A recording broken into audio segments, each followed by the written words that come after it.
নোয়াখালী সুবর্ণচরে কৃষক দলের সমাবেশ অনুষ্ঠিত। নোয়াখালী প্রতিনিধি মোহাম্মদ আবুল বাশারের পাঠানো তথ্য ভিডিওচিত্রে ডেস্ক রিপোর্ট।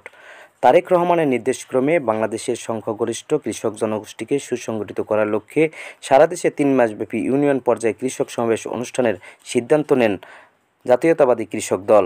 তারই অংশ হিসেবে নোয়াখালী জেলা সুবর্ণচর উপজেলার চরজবলি ইউনিয়ন জাতীয়তাবাদী কৃষক দলের উদ্যোগে কৃষক সমাবেশ অনুষ্ঠিত হয়েছে। 28 জানুয়ারি মঙ্গলবার বিকেলে উপজেলার চরজবলি ইউনিয়নের চরজবলি ইউনিয়ন একাডেমি স্কুল মাঠে এ কৃষক সমাবেশ অনুষ্ঠিত হয়। চরজবলি ইউনিয়ন কৃষক দলের সভাপতি মোহাম্মদ সোলেমানের সভাপতিত্বে স্বেচ্ছাসেবক দল নেতা রহমতুল্লাহ সেলিমের সঞ্চালনায় উক্ত কৃষক সমাবেশে প্রধান অতিথি ছিলেন নোয়াখালী জেলা কৃষক দলের আহ্বায়ক ফজলে এলাহি পলাশ।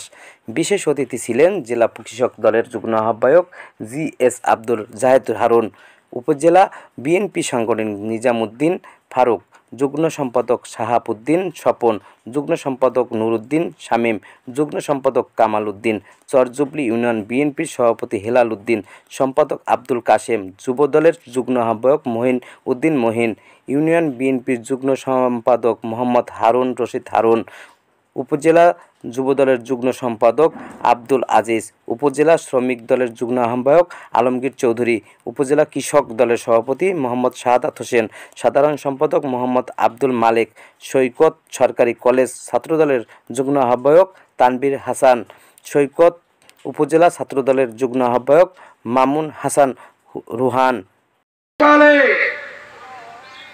এই দেশে দুর্ভিক্ষ হয়েছিল, তৎকালীন সিপাহী জনতার বিপ্লবের মাধ্যমে। আজকের এই সভায় উপস্থিত আছেন সুবর্ণচর উপজেলা বিএনপির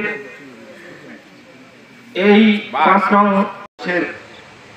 সভাপতি, সাধারণ সম্পাদক, কৃষক দলের বিভিন্ন অঞ্চল থেকে আগত কৃষক কৃষানী ভাই বোনেরা, মঞ্চে উপস্থিত নোয়াখালী জেলা কৃষক দলের বন্ধু প্রথম আহ্বায়ক বিপি পলাশ, অত্যন্ত চৌকস ছাত্র নেতা।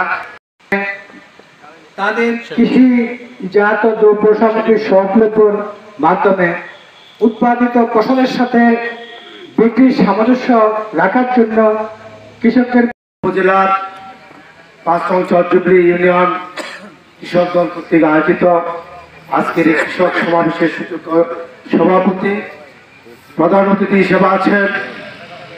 কিন্তু না, আমরা যে অপকর্মগুলো করতেছি এটা আমাদের জন্য আসলে কাম্য নয়। আমি চাই আমার দলের নেতাকর্মী যারা দুঃসময়ে ক্ষতিগ্রস্ত হয়েছে, আগামী দিনে আমার দল ক্ষমতা আসলে তাদের দিকে অন্তত আমার নেতাকর্মীরা জেলা নেতৃবৃন্দ লক্ষ্য রাখবেন, এই আশাবাদ ব্যক্ত করে আমি আমার সংক্ষিপ্ত আলোচনা এখানে শেষ করছি। আসসালামু আলাইকুম। 16 বাংলা টিভি, চট্টগ্রাম। 16 বাংলা টিভি, আবহমান বাংলার